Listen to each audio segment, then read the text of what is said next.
everyone, it's Jennifer from Flux. Welcome back to week 3 of our 2021 Flux Fall Crochet Along. We are working on and have been working on this gorgeous Harvest Waves throw. This is a lovely granny ripple, a very classic blanket, and we've done stripes of some gorgeous fall colors. So we've been working on the stitch sequence last week. Week 1 we talked about supplies and the sizing. And so this week we're going to sort of wrap things up with our blanket and do some finish work as well. Now, again, I've mentioned this before in other parts of the crochet along. This is to have as a good reference, but please go at your own pace, and this is designed to be a relaxing project. Also, if you haven't joined our Ravelry group and our Facebook group, we have a crochet along group that you can show off your work, ask questions. It's a really fun, kind of positive place to hang out, and you can show off what you're doing, and everybody likes to share. So I'll put the links down below for that, so you can join that. If you're on social media, be sure and use the hashtag FiberFluxCal to share your work as well. So let's get started and wrap up our blanket and do a little finish work today. I am working the very last stitches of our blanket. So I'm just working that very last one here with my last color. I've used up all the yarn and all the colors. There's just a tiny little bit of yarn, not enough to like keep going. And like I mentioned last week, I'm doing 5 rows of each color. So when you're done, grab a pair of scissors and you can cut your yarn and fasten off. So bring that through the loop there. And your blanket is complete. Now, if you want to kind of accentuate these points, you could add some pom-poms or some tassels. I kind of like it just like this. I like the look. It kind of just kind of speaks for itself with the way mine turned out. But you could add some extras if you like. I have some tassel tutorials and I have some pom-pom tutorials. You could do fringe or something like that. If you'd like me to link to those tutorials, let me know in the comments and I'll put those links up as well.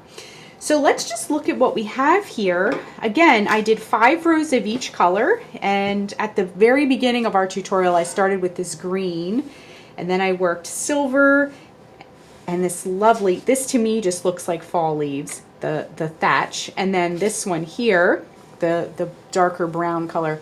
So I thought it turned out really pretty.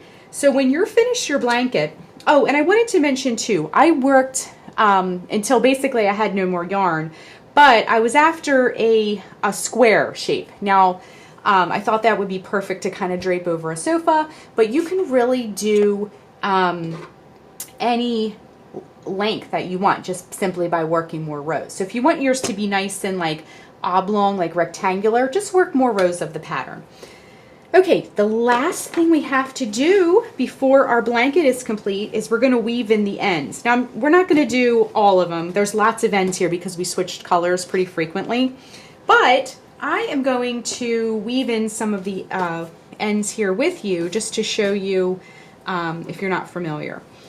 So whenever you're doing stripes, what you'll want to do is when you weave the end in, make sure to stay in the same area. So when I have my green end, let's do this green one together. When I have my green, I'm going to thread my tapestry needle, and my needle matches the gold of this.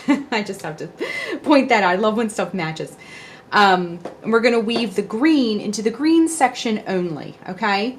So go ahead and take your needle, and because it's a granny zigzag kind of sequence here, just try to do the best you can. It's not really straightforward rows. It kind of goes up and down everywhere, but just try to get that end in the best you can. And our ripple is reversible, so you want to make sure you're not bringing it to the back too much. You're kind of going in between the plies. You want it to look invisible on both sides. So I'm going to go in a ways. I went in about 2 of these groupings, these little clusters here. I'm going to go in with my tail and pull it in so that knot pulls in as well if you have knots. Some people don't like to crochet and use knots. It's up to you. And then I like to come back in the other direction with my tapestry needle, still staying in the middle of those stitches just to kind of lock that tail into place.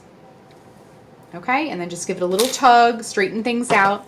Grab your scissors and give it a little snip. So our blanket is complete. It's ready to put out for the fall season. I had so much fun doing this crochet along with you. I hope you did too.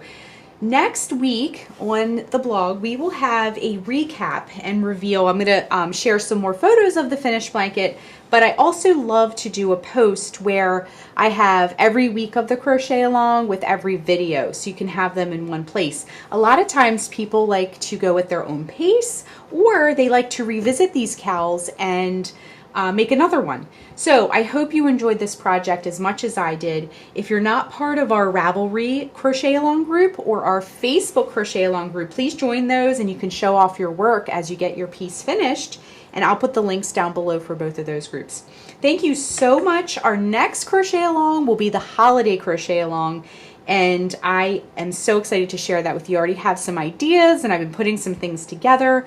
So as we move more into winter, I will be sharing the holiday crochet along. Thanks so much for watching, and be sure and click the subscribe button to get all the latest Fiber Flux video updates. Thanks again.